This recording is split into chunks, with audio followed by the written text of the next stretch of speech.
Welcome to this explainer. Let's dive right into a massive tech mystery that just dropped. Imagine a company releasing what they claim is absolutely the strongest open weights coding model on the planet. I mean, a huge, undeniable milestone for OpenAI. But in the exact same breath, they completely refuse to immediately share the actual code. Why? Well, that is the paradox we're exploring today. We're going to look at how the story of open technology and the story of AI safety just collided in a truly spectacular way. So what actually happens when an AI learns, well, almost too fast? We're going to uncover how a new model's cybersecurity capabilities grew so incredibly quickly that they literally outran the very training designed to produce them.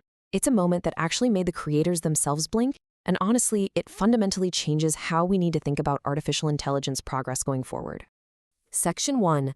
The Open Weights Collision, an Unprecedented Launch.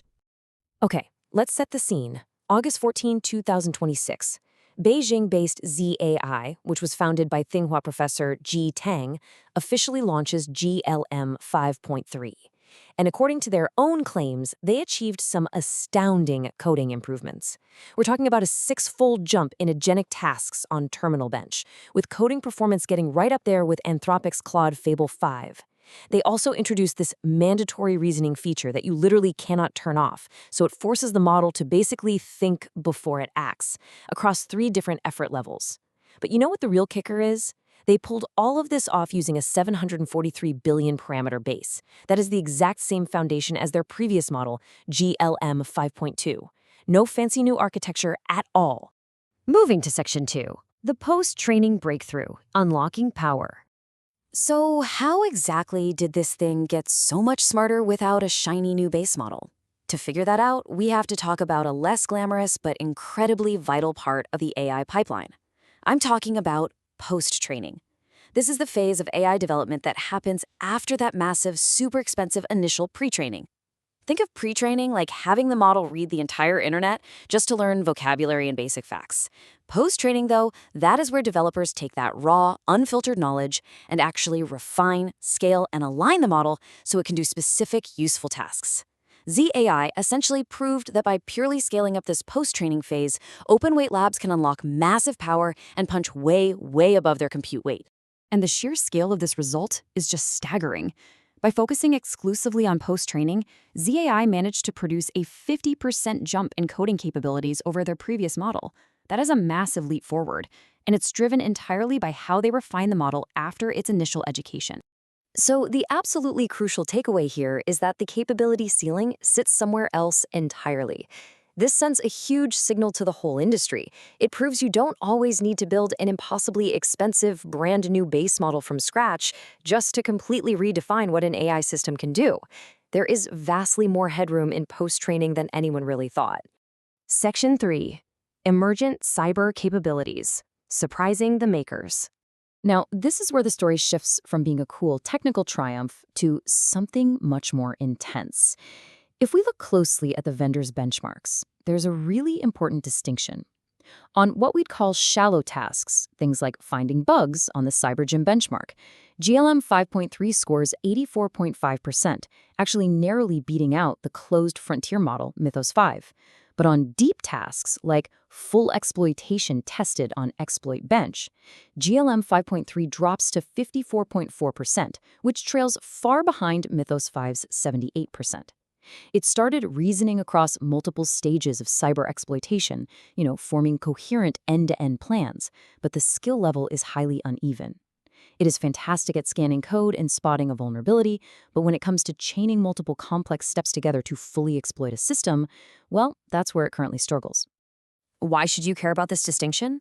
Because it highlights a pretty terrifying trajectory. The model's offensive capabilities are accelerating most rapidly in the exact areas where they're currently lacking. The closer a task is to just finding a flaw, the better the model is. The deeper the task goes into full exploitation, the wider the gap gets. But that deeper exploitation is precisely where the model is gaining ground the fastest. Which brings us to Section 4, Defense versus Offense, the dual-use dilemma. This uneven growth leads us directly into a fundamental paradox where AI safety and real-world danger just slam into each other. A cyber defense tool and an offensive uplift are the exact same capability, just pointed in entirely different directions. A model that is excellent at finding and validating vulnerabilities is doing the literal exact same work, whether the next human step is to patch the software and protect the system or to attack and exploit that system. Now, to be perfectly fair, ZAI heavily leans on its defensive framing here, and they definitely brought the receipts to back it up. They partnered with security teams, analyzed 269 real-world deployed projects, and ended up surfacing over 1,000 critical or high-severity vulnerabilities. I mean, they were finding bugs in decades-old software that is probably older than some of the developers working on it. Finding and fixing real bugs is genuinely useful, and it obviously makes our digital infrastructure safer. But we have to hold two truths in our heads at once here. This immense defensive value sits right alongside its offensive reality. Section 5. The 2-week delay, a staged release. Because of this massive dual-use threat, ZAI did something it had never done before, a staged release. Let's look at how this played out. They announced the model on August 14th, but then they slammed on the brakes. They implemented a 2-week safety and risk review hold before finally putting the public release of the open weights out in late August.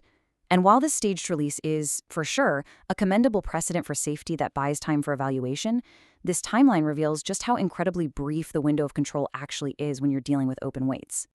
And here is the hard truth of the matter. Safety hardening applied to closed weights. That's durable, because the creator actually controls the system. But safety hardening applied to weights you then open to the public, that is only as durable as those weights being resistant to fine-tuning. Once these weights are out there, any baked-in safety guardrails can just be sanded off by anyone with some modest fine-tuning resources. The 2-week hold buys you some evaluation time, but it absolutely does not retain long-term control. Section 6. The Global AI Race, Contextualizing the Code. To really grasp the gravity of this release, we need to zoom out a bit. This launch did not happen in a vacuum. We need to neutrally observe the geopolitical backdrop this code is being launched into. It lands just days after DeepSeek pushed its V4 Pro out, and more importantly, it arrives against a backdrop where cybersecurity has been the clearest area where leading Chinese models have trailed U.S. frontier systems, which is a gap ZAI is very publicly trying to close. This also happened right after U.S. export controls temporarily suspended global access to Anthropic's top models, making open weights a highly strategic vehicle to ensure broad capability access.